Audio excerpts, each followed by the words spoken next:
बच्चों, आज हम शुरू करेंगे लेसन नंबर 5 जिसका नाम है ए हैप्पी चाइल्ड।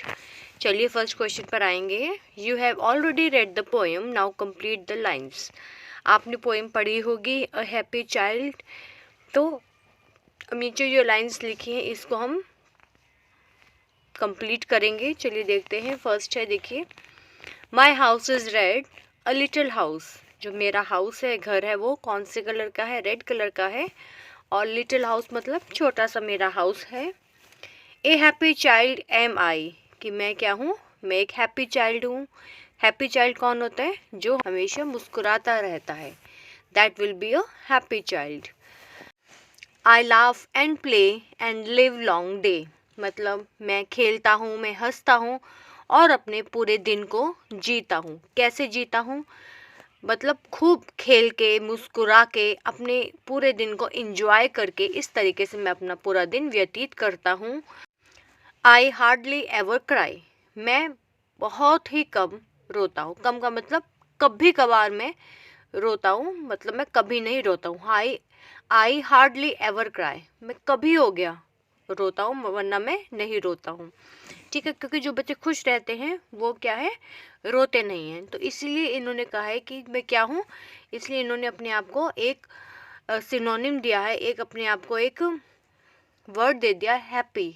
ठीक है, अपने आप को इन्होंने एक टैग दे दिया कि मैं क्या हूँ? एक हैप्पी चाइल्ड। और हैप्पी चाइल्ड की क्या क्या यहाँ पर कंडीशंस दी हुई हैं, क्या क्या होता है हैप्पी चाइल्ड में। तो वो क्या, वो खूब खुश रहता है, खेलता है, हंसता है और रोता नहीं है। तो इस तरीके से हैप्पी चाइल्ड की ये एक डेफिनेशन होती है। नेक्स्ट है, देखिए, I have a green tree.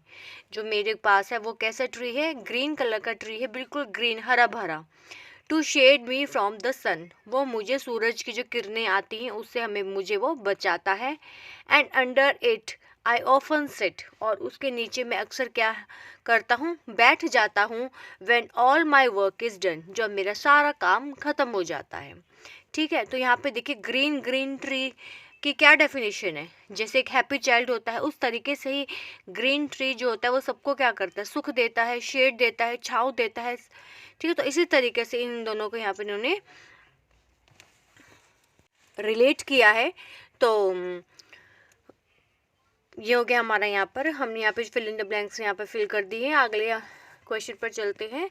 Second question है, match the words given in the bucket A with the rhyming words in bucket B and write them in the space given below. तो देखिए यहाँ पे दो buckets दिखाई हैं, तो दोनों में जो वर्ड्स लिखे हैं हमें दोनों में से मैच करना है। कैसे मैच करना है? तो देखिए, फर्स्ट आप हम करके देखते हैं। जैसे फर्स्ट वर्ड यहाँ पे लिखा है सन, बिल्कुल सन में क्या स्पेलिंग है सन के? SUN।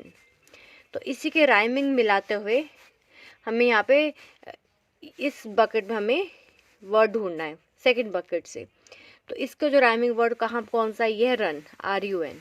तो बिल्कुल सिमिलर वर्ड यहाँ पे लग रहा है रन जैसा, सन, रन। तो इस तरीके से हमें इनके राइमिंग वर्ड्स ढूंढने हैं। यहाँ पे UN यूज़ हुआ है, यहाँ पे भी UN है। नेक्स्ट अगर देखते हैं स्नेल। स्नेल का क्या दिख रहा है आपको? लास्ट में क्या दिखाई दे रहा है? यहाँ पे स्नेल के स्पेलिंग में क्या है? IL। तो यहाँ पे IL वाला देखिए कौन सा है? ये टेल, TAIL। तो बस ऐसे सिमिलर राइमिंग वर्ड्स हमें यहाँ पे सर्च करने हैं। तो देखिए यहाँ पे हमने लिखे हैं सन, रन, स्नेल, टेल। फिर नेक्स्ट आता है येलो का आता है fellow, drill, chill, shed, fed, fish, dish. जो लास्ट के जो वर्ड्स होते हैं वो हमें सेम होने चाहिए दोनों के।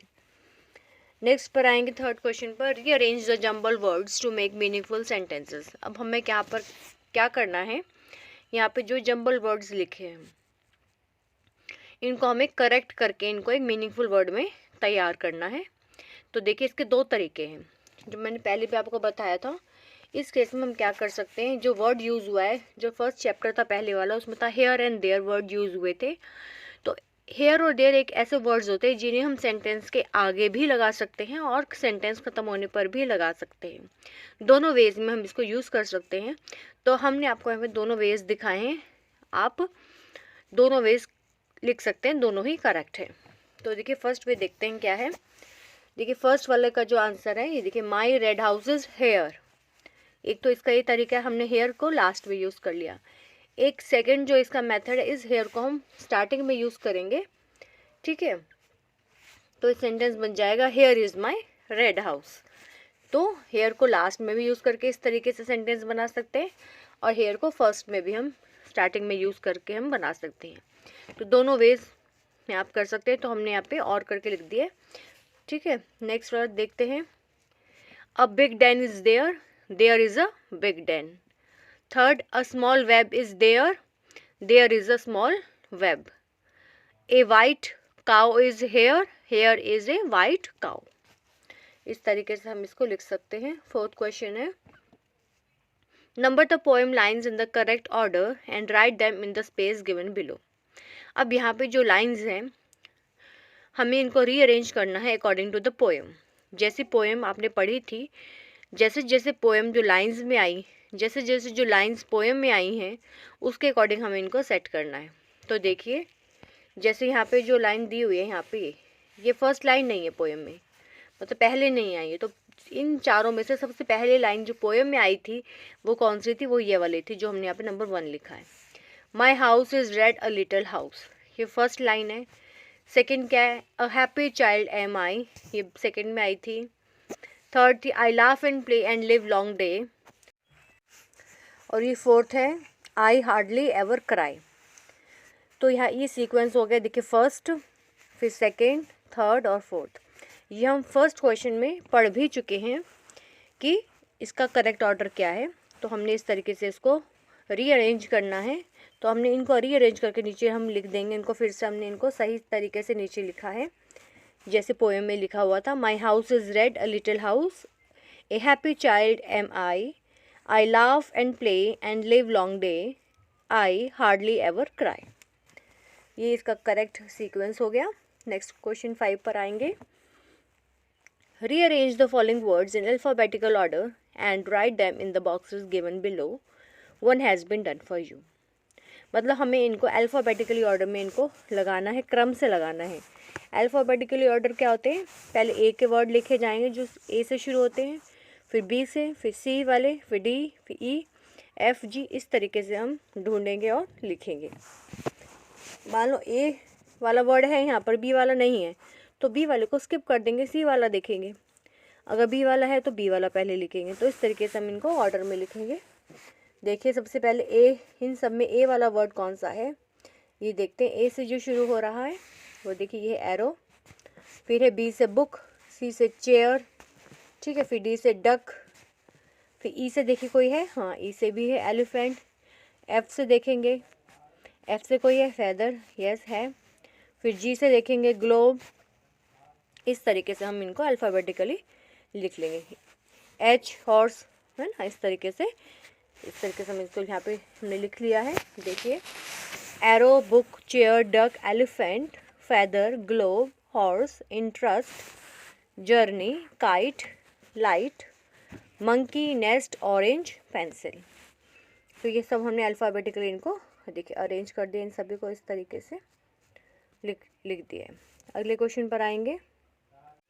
नेक्स्ट पेज पर आते हैं, उसमें लिखा हुआ है फन टाइम। क्वेश्चन नंबर 6 है, what are the things that make you happy, write them in the line given below. इसमें पूछा गया कि आज ऐसी कौन कौन सी चीज़ें हैं जो आपको खुश रखती हैं। देखिए उनको आपको नीचे लिखना है। हमने जो लिखा है देखिए वो है टॉयज़। छोटे बच्चों को आमतौर पर टॉयज़ बहुत अच्छे लगते हैं, सभी को अच्छे लगते हैं, बड़ों को भी अच्छे लगते हैं, पर लेकिन जो छोटे बच्चे होते हैं उनको टॉयज़ बहुत पसंद होते हैं। आपको जो अच्छे लगते हैं आप उस टॉय का स्पेसिफिक नाम भी लिख सकते हैं। टॉयज़। सेकंड मनी, पैसा, अगर आपको पैसा मिल जाए तो वो भी बहुत अच्छा लगता है आपको, आप उससे कुछ भी खरीद सकते हैं अपने मनपसंद का। थर्ड बुक्स, बुक्स बहुत अच्छी लगती है बच्चों को पढ़ने के लिए। Story books, picture books, poem, English poem, Hindi poem books बच्चे बहुत इंटरेस्ट के साथ पढ़ते हैं। वैसे बुक्स बहुत अच्छी लगती हैं बच्चों को। गुड स्कूल, अगर किसी को अच्छा स्कूल मिल जाए, अच्छा स्कूल सभी को अच्छा लगता है ना। गुड टीचर, एक अच्छा टीचर मिल जाए जो आपको पढ़ाए, है ना। तो इस तरीके से ये हमने लिखा है यहाँ पे। आपको जो चीज़ खुश करती है, खुश रखती हैं, तो वो आप लिख सकते हैं। इसके अलावा भी आप लिख सकते हैं। तो ये था हमारा क्वेश्चन नंबर 6। इसमें इतना ही लिखना था हमें। 7th में है कलर द पिक्चर। यहाँ पे पिक्चर दिखाई गई है, देखिए एक विलेज की पिक्चर है, ठीक है। इनको आपको अपने अकॉर्डिंग इसको कलर कर लेना है, सुंदर सा अच्छा सा, जो भी आपको कलर्स अच्छे लगे। हमने इस तरीके से किया, आपको मे भी कोई और कलर्स अच्छे लगते हैं तो आप अपने अकॉर्डिंग इसको सजा सकते हैं, डेकोरेट कर सकते हैं। तो इस एक्सरसाइज का नाम ही फन टाइम है, इसे आप अपने अकॉर्डिंग इसको कलर्स कर सकते हैं और एंजॉय कर सकते हैं। तो इसी के साथ ये लेसन हमारा यहीं कंप्लीट होता है। मिलते हैं एक नए लेसन के साथ। Thank you.